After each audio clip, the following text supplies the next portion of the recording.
Hello beautiful people, Carl here from Brrraaains A Head-Banging Life, gbhblofficial for short. Album review time as we delve into themes of interpersonal conflict and emotional turmoil.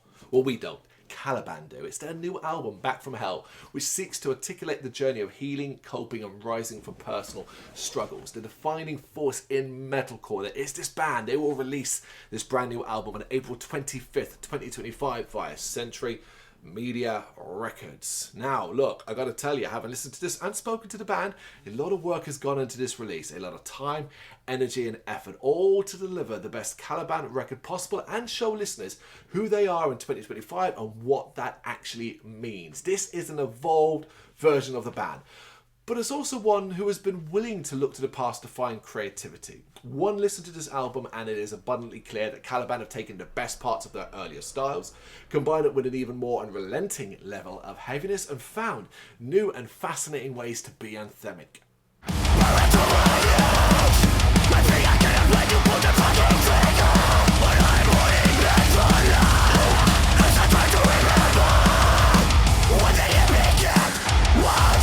It is one of the most unified sounding Caliban records to date, and that extends past the core band members and the several impressive guests that feature here. You'd have heard some of them already. Guests like Mental Cruelty's Lucas Nicolai, who helps mix the track Guilt Trip, a spitting and snarling beast, a track that also follows a delightfully bombastic and cinematic intro called Resurgence. I really like that. Then there is Back from Hell, which features Johnny McBee of The Browning and sees the band leaning into an old school Caliban sound enhanced by an equally intense guest, albeit from a different angle, before Fit for an Autopsy's Joe Badalotto helps cause some serious carnage with a chunky headbanger that is Dear Suffering. Each guest spot stands out, each guest spot has power, and each guest spot sounds completely necessary. Although I personally think you'll struggle to find any track in this album that doesn't sound completely and utterly necessary. It is just the kind of form that Caliban are on.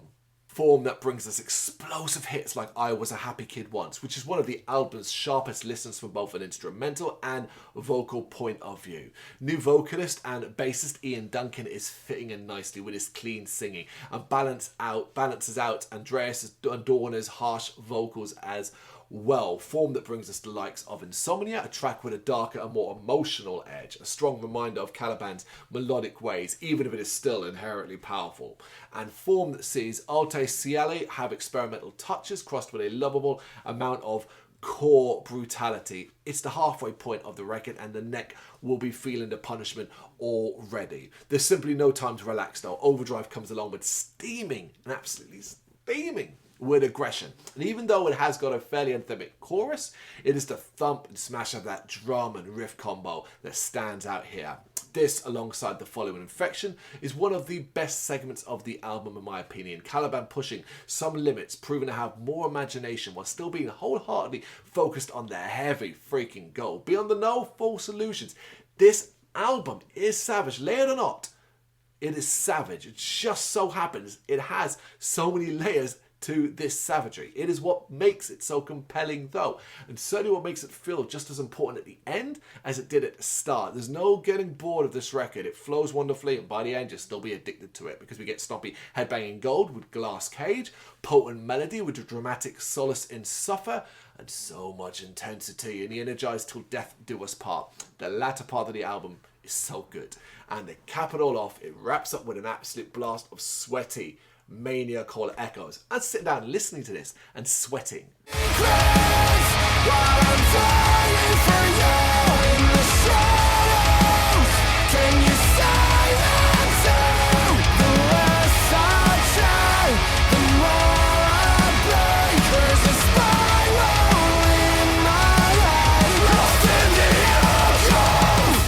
Consistently strong, it's Caliban.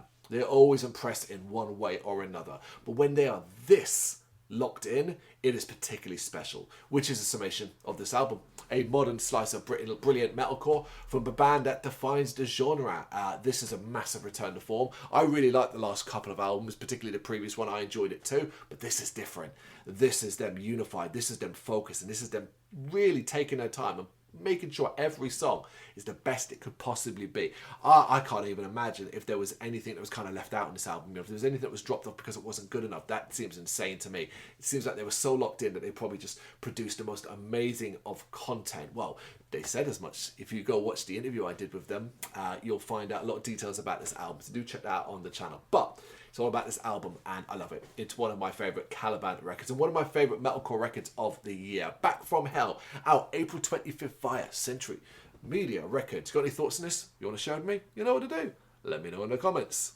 Thank you very much for watching. If you've enjoyed what you've seen, please consider hitting that like and subscribe button. It does help us out. You can find us at gbhbl.com and across all social media platforms. And if you really want to give us a bit of extra support, please consider buying us a cup of coffee over on our coffee page. Thank you.